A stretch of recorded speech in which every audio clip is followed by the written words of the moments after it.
Hidden Meanings in the New $100 Bill and the Secret U.S. Government Plot to Return to a Gold Standard by Bix Weir. Hi, my name is Bix Weir. I will be walking you through an amazing revelation on the front of the $100 bill. This is the brand new $100 bill. Well, it was new when it was released in 2013, but it is a very unique bill, and I'm going to point out some things that are kind of hidden within this latest attempt for counterfeiters to stop counterfeiting the U.S. $100 bill. The $100 bill is called the super dollar or the super note because it is the most counterfeited bill in the world. Trillions are estimated to be fake out there, and that gets you to the question, why? Why was the $100 bill the very last U.S. currency to be changed? Well, maybe not last. This $1 bill still hasn't been changed. But why did they wait for, the first change of color in the bills was in March of 2003, the $20 bill. And then they waited all the way for 10 years to release the new 100 with the colors on it. Very, very interesting when you consider that the U.S. $100 bill is the #1 most counterfeited bill in the world. It's known as a super dollar or a super note. Everybody loves to counterfeit the U.S. $100 bill. So why did it take them so long to print a highly secure $100 bill? I think I know the reason.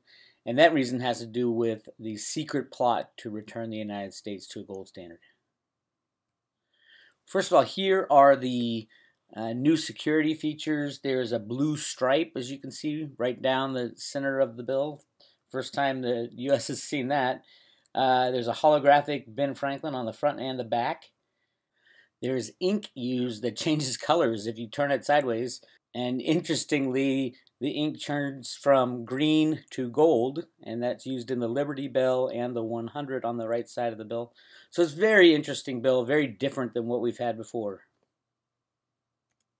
Now, many of you probably already know that the U.S. currency has had secret meanings on it for decades.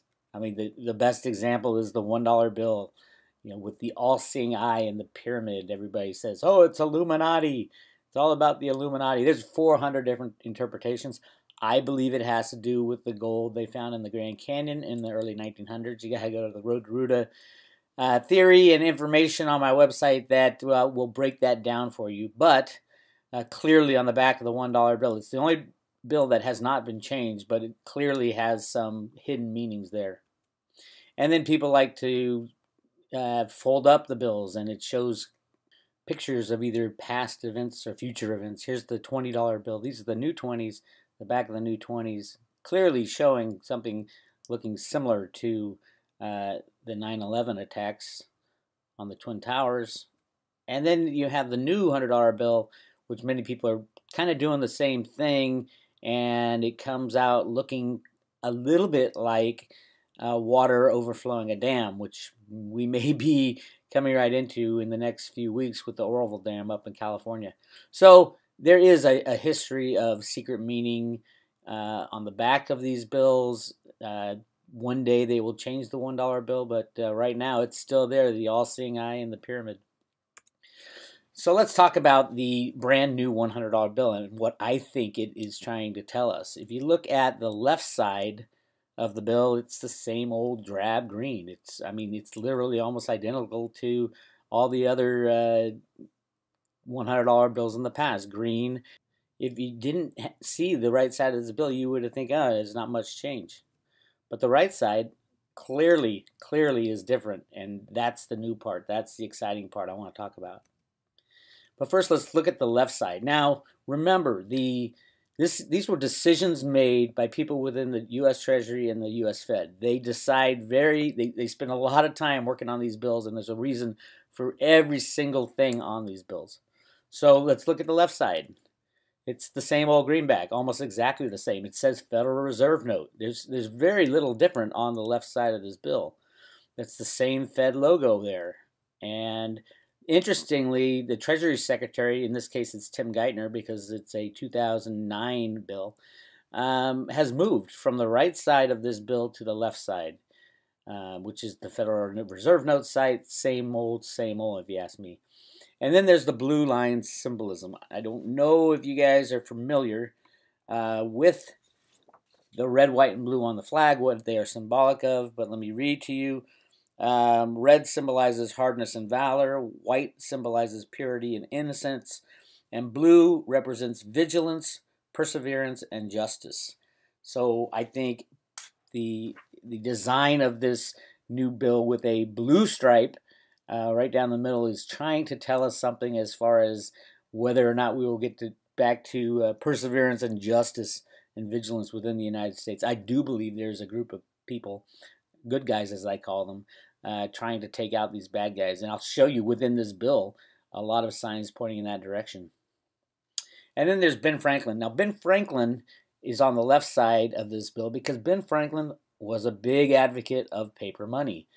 And that's not a bad thing. He was very much anti-bank. But the problem back then was a problem with the Bank of England forcing the United States to pay for their goods from England in silver and leaving very little money within the states. The states had circulating paper currency, and the colonies, they weren't states at the time, but they were colonies, and everybody was prospering and doing very well. And as soon as England started demanding no more paper currency in payment for their goods and services, all the silver and gold was leaving the United States and causing all kinds of trouble. So Ben Franklin was all for the paper money type situation.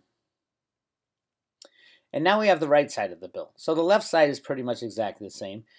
Remember, these are decisions of the Federal Reserve and the U.S. Treasury. They decided exactly what to put on this bill. And look at the right side. Gold galore, if you ask me. There's a gold 100. There's a gold fountain pen. There's a gold inkwell. There's a gold Liberty Bell. There's a gold watermark. And there's gold writing on that side of the bill. It's just all gold. It is screaming at you something about gold. What are they trying to say? And here's a really, really interesting part of this. Is the part of the Declaration of Independence they decided, remember, they made the decision to put right on this $100 bill was the part of the Declaration of Independence which talks about overthrowing your government when they get out of control. Look right above the 100, the people to alter or abolish and institute new. That comes right from the Declaration of Independence, that whenever any form of government becomes destructive to these ends, it is the right of the people to alter or abolish it and to institute new government, laying its foundation on such principles and organizing its powers from such form as to them shall seem most likely to affect their safety and happiness. Right off the Declaration of Independence, right on the front, written in gold, right above the 100. Clearly, they are trying to tell us something. They are trying to tell us it is time. It is time to move away from the control of the banksters, away from the left side of the bill, the old drab Federal Reserve note, to something new. Gold backing, or even better, an actual gold standard where we use physical coins that are redeemable for paper money on demand if you go to a bank. So this is the day that the $100 bill was unveiled, and a really interesting picture to see who's happy in this picture. Here we have two people from the Bureau of Engraving. Ben Bernanke, the Bureau of Engraving people are smiling ear to ear. Ben Bernanke has this smug little look on his face like he knows something that you don't know.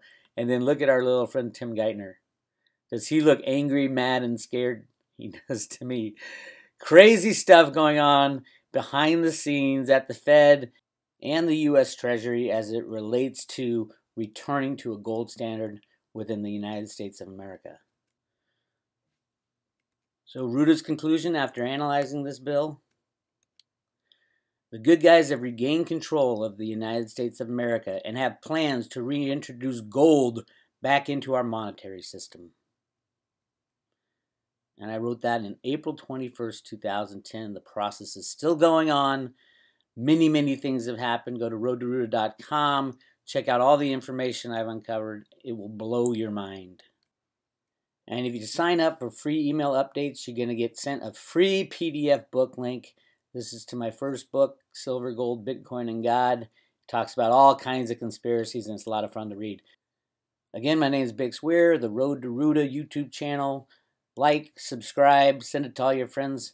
The quicker we can get this information out there, the faster we can return to sound money in the United States.